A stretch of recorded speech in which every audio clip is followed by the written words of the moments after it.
Congress party के नेता राहुल गांधी जी को क्यों वीडियो बना के कहना पड़ा कि आगामी लोकसभा 2024 के चुनाव में भारतीय जनता पार्टी जीतेगी तो भारत की संविधान और भारत की लोकतंत्र को खत्म करने के लिए भारतीय जनता पार्टी और आरएसएस लगी हुई है। वहीं दूसरी तरफ देखा जाए तो उन्होंने यह भी कहा कि कांग्रेस पार्टी और इंडिया अलायंस भारत की लोकतंत्र को, भारत की संविधान को बचाने के लिए खड़ी हुई है। और राहुल गांधी जी मणिपुर से लेकर मुंबई तक का जो भारत जोड़ो न्याय यात्रा पैदल ट्रेवल के उसका भी चर्चा किया। कन्याकुमारी से लेकर कश्मीर तक का भारत जोड़ो न्याय यात्रा पैदल ट्रेवल किया, उसकी भी चर्चा की। कांग्रेस पार्टी 5 गारंटी आगामी लोकसभा 2024 की चुनाव जीतने के बाद जो गारंटी दे रही है उसकी भी चर्चा राहुल गांधी जी ने किया। पर दोस्तों बड़ी सवाल यह है कि राहुल गांधी जी को एक वीडियो बनाकर यह मैसेज क्यों देना पड़ा सभी लोगों को कि भारतीय जनता पार्टी 2024 का चुनाव जीतेगी तो लोकतंत्र और भारत की संविधान को खत्म करेगी।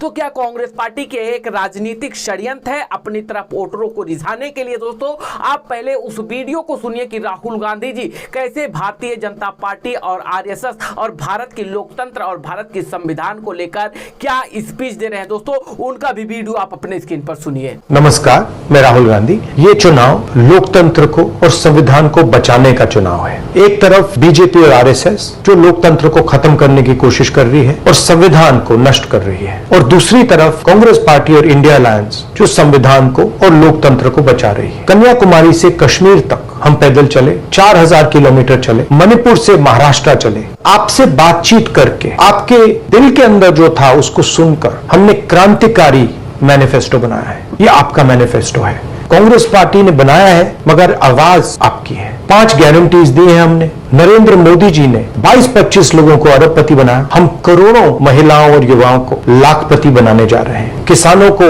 गारंटी लीगल एमएसपी दे रहे हैं, उनका कर्जा माफ कर रहे हैं, मजदूरों को मिनिमम वेज 400 रुपए की दे रहे हैं। तो ये देश को बदलने का मैनिफेस्टो है, क्रांतिकारी। भोजपुरी फिल्म इंडस्ट्री के कई ऐसे सुपरस्टार हैं जो भारतीय जनता पार्टी का दामन थाम चुके हैं। इसमें पहले नंबर पे आते हैं दोस्तों मनोज तिवारी, जो भारतीय जनता पार्टी का दामन थाम लिए थे। और जैसे ही मनोज तिवारी का एंट्री भारतीय जनता पार्टी में होती है उसके बाद से रवि किशन जो गोरखपुर से सांसद हैं उनकी भी एंट्री भारतीय जनता पार्टी में हो जाती है। और तीसरे नंबर पे आते हैं दिनेश लाल यादव जो भारतीय जनता पार्टी से वह भी सांसद हैं और इनको भी लाने का कार्य मनोज तिवारी ने ही किया था। और चौथे नंबर पे आते हैं भोजपुरी इंडस्ट्री के सुपर स्टार माने जाने वाले पवन सिंह जो भारतीय जनता पार्टी में यह भी शामिल हो चुके हैं। दोस्तों बिहार में बहुत ही कम समय में और बहुत ही ज्यादा लोकप्रिय होने वाला यूट्यूबर और पत्रकार मनीष कश्यप इस वक्त भारतीय जनता पार्टी का दामन थाम चुके हैं। दोस्तों बड़ी खबर निकल कर आ रही है और जेपी नड्डा से उन्होंने मुलाकात की और उसके बाद से दोस्तों ये उम्मीद लगाई जा रही है कि अब बिहार में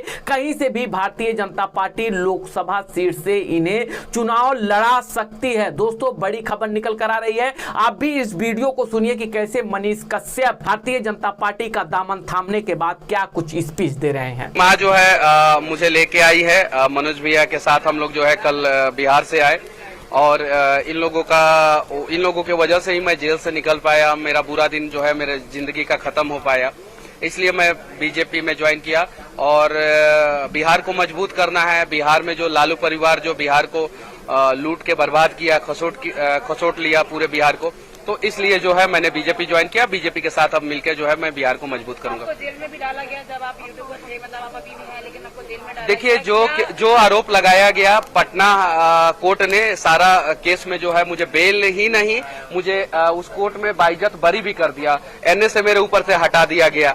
तो ये बहुत बड़ी बात है और मेरी लड़ाई पहले भी जो है सनातन को जो बदनाम करते थे, जो राष्ट्रवाद के खिलाफ लोग थे, उन लोगों के खिलाफ मेरी लड़ाई पहले भी थी, आज भी है। क्या राहुल गांधी जी जो कह रहे हैं कि भारत की संविधान और भारत की लोकतंत्र को बचाना है और उसे भारतीय जनता पार्टी और आरएसएस खत्म करना चाहती है। आपकी जानकारी के लिए बता दें दोस्तों, देश के गृह मंत्री अमित शाह जी गुजरात के गांधी लोकसभा सीट से उन्होंने नामांकन दाखिल किया था, जो कि गुजरात के ही गांधी लोकसभा सीट से अखिल भारतीय परिवार के एक राजनेता है जिनका नाम जितेंद्र सिंह है, उन्होंने भी देश के गृह मंत्री अमित शाह जी के विरोध में नामांकन दाखिल किया था।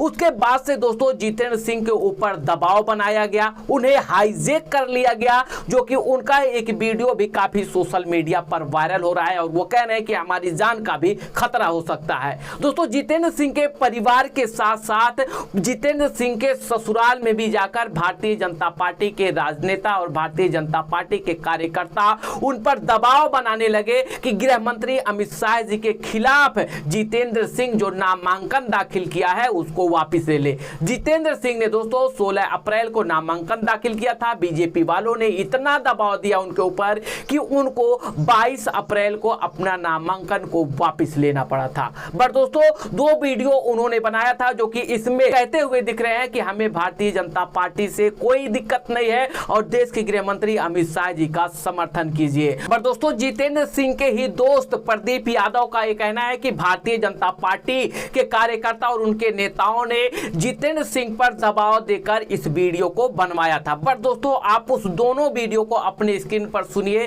कि जितेंद्र सिंह के ऊपर कैसे दबाव बनाया गया और कैसे उनका नामांकन दाखिल हुआ और कैसे उनको अपना नामांकन को वापस लेना पड़ा और कैसे उनके ऊपर भारतीय जनता पार्टी के नेताओं का दबाव था। दोस्तों वह भी वीडियो आप अपने स्क्रीन पर सुनिए। मैं गुजरात के गांधीनगर लोकसभा से नामांकन किया था अखिल भारतीय परिवार पार्टी से। मुझसे जबरदस्ती फॉर्म वापस दिलवाया जा रहा है, मुझे हाईजैक कर लिया गया है।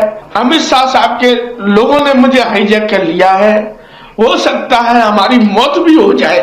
मैं देशवासियों से अपील करता हूँ इस देश को बचा लो। जय हिंद जय भारत। जो हमारा पुराना वीडियो वायरल हो रहा है उस वीडियो से हमारा कोई लेना देना नहीं है और मैंने जो गांधीनगर लोकसभा से उम्मीदवारी की थी वो उम्मीदवारी अखिल भारतीय परिवार पार्टी से की थी, लेकिन हमारा फॉर्म निर्दलीय स्वीकार हुआ तो उसके कारण मैंने मेरा फॉर्म वापस लिया है और मैंने श्री अमित शाह साहब के समर्थन में भी फॉर्म वापस ले लिया है और हमारे जितने भी समर्थक हैं उन लोगों से कहना चाहूँगा आप सभी लोग श्री अमित शाह साहब का समर्थन करें। कर्नाटक में कांग्रेस पार्टी के कॉर्पोरेटर की बेटी नेहा की हत्या फयाज कर दिया, जो कि इसको लेकर भारतीय जनता पार्टी और आरएसएस फयाज के खिलाफ विरोध प्रदर्शन कर रहे हैं कि फयाज को कड़ी सी कड़ी सजा मिलनी चाहिए। पर दोस्तों शर्म की बात यहाँ ये है कि कांग्रेस पार्टी के कोई भी दिग्गज राजनेता ना तो इस पर आकर किसी भी तरीके से उन्होंने स्टेटमेंट दिया है,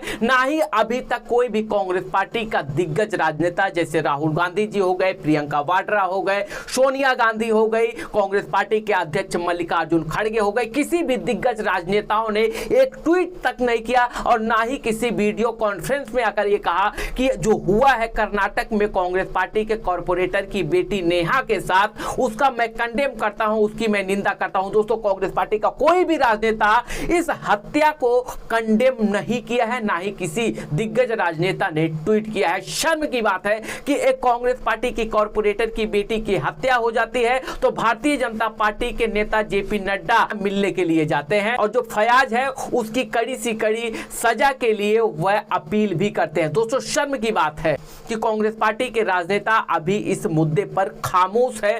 क्यों खामोश है यह बड़ी सवाल है दोस्तों।